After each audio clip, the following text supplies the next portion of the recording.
Okay, this is the best sandwich ever. I take 2 pieces of sourdough bread, and then I made a chipotle mayo.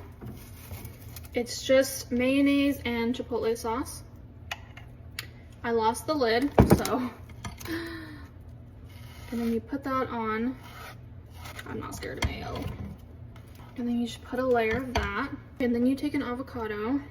Use about half. Nice. And then I'm just, I know this looks dangerous, cutting it a bunch because I'm gonna smash it over my mayo. And so I just kind of smash it up and then start to put it over the mayo.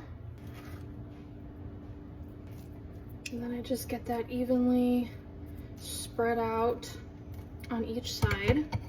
Any sandwich is better with avocado, I don't care. Okay, now we take tomato. I really like tomato, so I'll do like 3 slices. I just put them over top like that.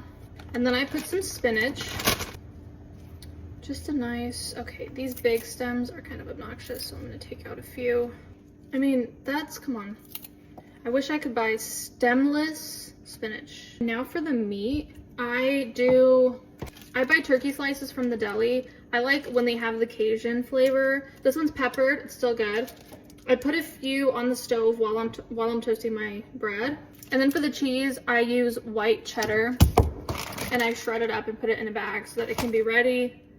And I just put it on top of the cheese. And then this is what it looks like when it's done. Nice and melty. It gets kind of crispy, kind of brown on the bottom. And I just carefully put that on top. Oh my gosh. That's a sandwich. And then I cut it in half for easier eating.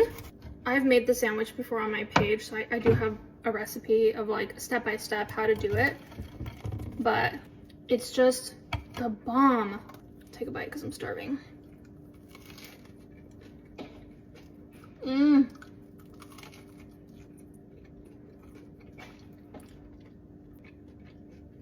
That is so good. And it didn't take me that long to make. So